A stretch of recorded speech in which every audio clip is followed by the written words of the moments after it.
We're here for sentencing in the matter of State of Utah versus Ruby Franke. Ms. Franke is here with Mr. Windward. Mr. Clark and Mr. Sham are here for the State of Utah, and we are ready to proceed with sentencing. We are. Yes, Your Honor. Counsel, the terms of the sentence were agreed to as part of the plea agreement, correct? That is correct. There is a pre-sentence investigation report in the matter. I have reviewed that. Everyone has seen it. Yes. What about restitution, counsel, before we move on with other matters? We'd like to leave that open at this time, Your Honor.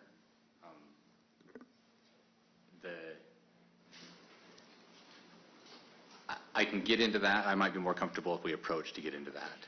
Is there an agreement that restitution, that we reserve that, and for what period of time? 8 months is what we're anticipating. But I haven't talked to the defendant's counsel about that. We haven't discussed that, Your Honor. Is there any objection? No. All right. What's the state's position regarding sentencing? Your Honor, I'll stand up. The state respectfully requests that the court sentence Ms. Franke to consecutive prison terms for each of the 4 counts of aggravated child abuse. This sentence was agreed to by Ms. Franke in her plea agreement and is also recommended by adult probation and parole. She committed horrible acts of child abuse. From May to August in 2023, Ms. Franke and her business partner held her 2 children, ages 9 and 11, turning 12, in a concentration camp-like setting. The children were regularly denied food, water, beds to sleep in, and virtually all forms of entertainment. They were isolated from others and were hidden when people came to visit the house where the children and the defendants were staying. The children were forced to do physical tasks like carrying loaded boxes up and down stairs and wall sits or sitting against a wall without a chair or stool for hours at a time. They were also forced to do manual labor outdoors in the extreme summer heat, at times without shoes or socks. They were forced to stand outside on a cement patio in the summer heat for hours and even days at a time. They were beaten, and the 12-year-old was regularly bound hand and foot after he attempted to run away in mid-July. Both children had extensive physical injuries from the abuse that required hospitalization when they were found. The injuries from the binding to the 12-year-old are particularly awful. In addition to physical abuse, the children were emotionally abused to the extent that each believed, to some degree, that they deserved what was being done to them. Had the older of the children not had the courage to run away and ask a neighbor to call the police, heaven only knows how much longer he could have survived in that situation. After being caught, Ms. Franke has shown considerable remorse, as evidenced by agreeing to serve consecutive prison terms and being willing to cooperate with the state against Ms. Hildebrandt. However, given the severity of the abuse she inflicted, consecutive terms are appropriate in this case. As the court's aware, Section 76-3401 lays out factors the court takes into account in determining whether consecutive or concurrent sentences should be imposed. Those factors are the gravity and circumstances of the offense, the number of victims, and the history, character, and rehabilitative needs of the defendant.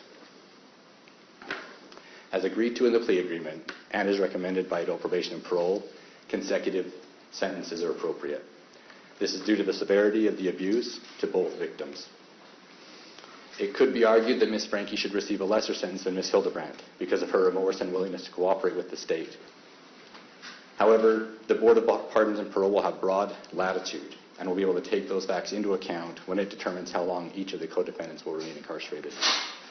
In conclusion, we respectfully request that the court go along with what was agreed to in the plea agreement and is recommended by adult probation and parole and impose consecutive sentences. Thank you. Anything else from the state? No, Your Honor. Mr. Windward? Thank you, Your Honor. Good morning. In my few comments this morning, and the comments my client wishes to make in a few minutes, we are not suggesting nor are we asking that the court deviate from the stipulated sentence contained in the written plea agreement. I want the court to know that through introspection and reflection, Ruby Franke has become a serious student of her own actions. In the very early days of my involvement with Ruby, she was somewhat defensive, and she was still very much indoctrinated into a philosophy that was destructive. Fortunately, Ruby came to the stark realization of the errors in her thinking patterns and subsequent actions. To say that she was horrified by this realization would be to put it mildly. I have marveled at how quickly Ruby abandoned her defensive stance and moved toward her total acceptance of her actions and to her sentence today. So far, she has used her time in jail to unwrap the layers upon layers of deceit and deception foisted upon her over the last 4 years by an unscrupulous individual. Ruby realizes that she still has work to do in shedding those thinking errors and to reestablish a better and correct pattern of thinking and behavior. Ruby realizes that changing her thinking, reestablishing relationships, and healing are not simple or easy tasks. However, she is committed to doing that work. I would like the court to know that Ruby Franke is a delightful, respectful, and responsible person. She is open to feedback and addressing the consequences of her actions head on, and now ready to address your honor and accept your judgment. Thank you, Judge Walton. Thank you. Ms. Franke has a statement she'd like to make. She does.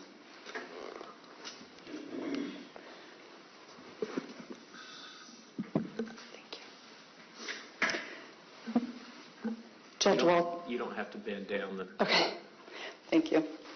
I would like to make a statement without any intent to change my stipulated sentence. For the past 4 years, I've chosen to follow counsel and guidance that has led me into a dark delusion. My distorted version of reality went largely unchecked as I would isolate from anyone who challenged me. I was led to believe that this world was an evil place, filled with cops who control, hospitals that injure, government agencies that brainwash, church leaders who lie and lust, husbands who refuse to protect, and children who need abused. My choice to believe and behave this paranoia culminated into criminal activity for which I stand before you today ready to take accountability. Jody Hildebrandt was never my business partner, nor was I ever employed by her. I have never received wages from her or connections. Jody was employed as my son's counselor in 2019, and in 2020 I paid her to be my mentor. It is important to me to demonstrate my remorse and regret without blame.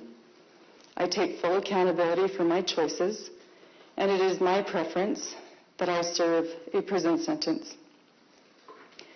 Thank you to the officers in Santa Clara and the Ivan City Police, Nick Howman, Brian Palufo, Cy Pikuvit, Mike Pondoyo in Tobler, John Ward, Dee Lewis, and Chief Flowers.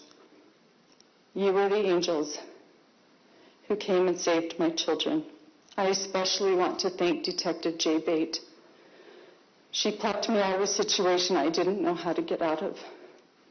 And the moment she handcuffed me was the moment I gained my freedom. You were not the controlling ones. I was.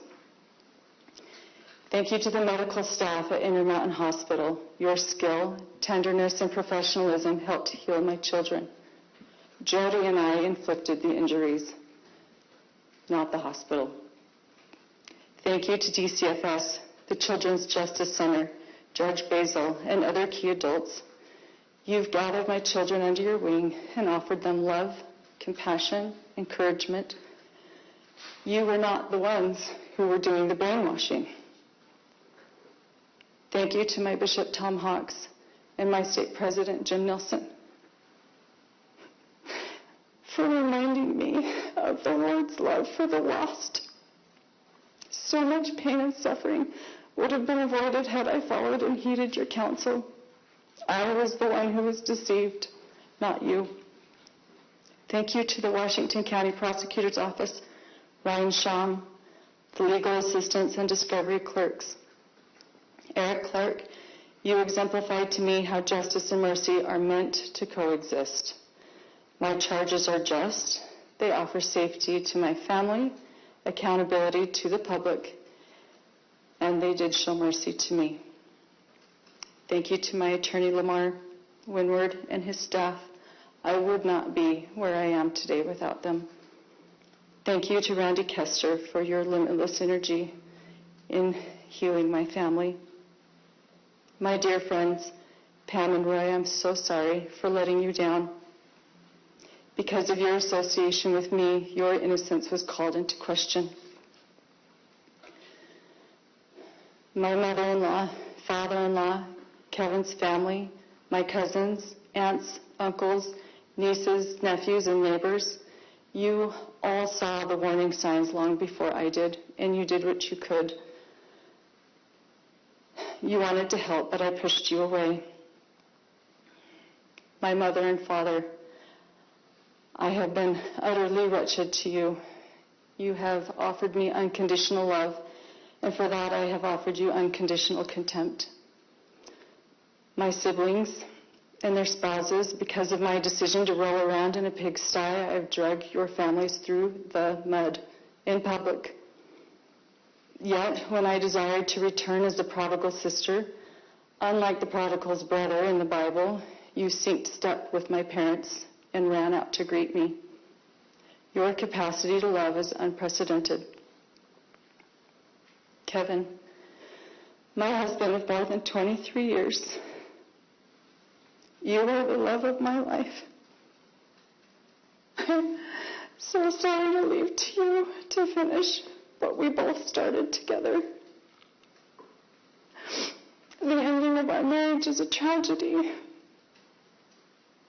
And you are wrapped around my heart in a vow I'll never be able to undo. To my babies, my 6 little chicks, you are part of me. I was the mama duck who was consistently watering you to safety. I can see now that over the past 4 years I was in a deep undercurrent that led us to danger. I would never led you to darkness knowingly. I was so disoriented that I believed dark was light and light was wrong. I would do anything in this world for you. My willingness to sacrifice all for you was masterfully manipulated into something very ugly. I took from you all that was soft and safe and good. I took from you your mother. How terrifying this must have been for you. I will stop crying for hurting your tender souls. You're so precious to me. I'm sorry. My choice to live in fear of the world has created a great vulnerability and a blind spot for me, where I have broken hearts and I've caused people to suffer and I have betrayed sacred trust. Watching my community respond to my charges with justice and mercy and grace and love is all the more evidence to me of how wrong I've been. This world is full of really good people. And finally, I'm sorry for twisting God's word and distorting his doctrines.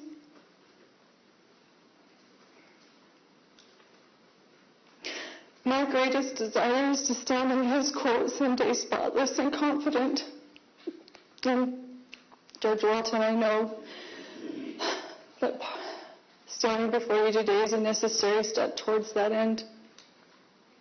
Thank you to you and your staff for facilitating my opportunity to take accountability and to answer for my charges. I am humbled and willing to serve a prison sentence as long as it takes to continue unraveling all of the misinformation I have believed and bought, swallowed, and acted out, and for my family to heal and for the community to heal. and I understand this is going to take time. I'm committed to continuing my learning until all of my toxic layers are shed, and I am ready to re-enter as a contributing member of our beautiful society. Thank you, Judge Walton. Thank you for your statement. Ms. Franke, anything else? Mr. Windward? No, Your Honor. Anything else prior to the court imposing sentence? No, Your Honor. The sentence will be that Ms. Franke serve 4 counts, 1 to 15-year sentences based on her convictions for 4 counts of aggravated child abuse.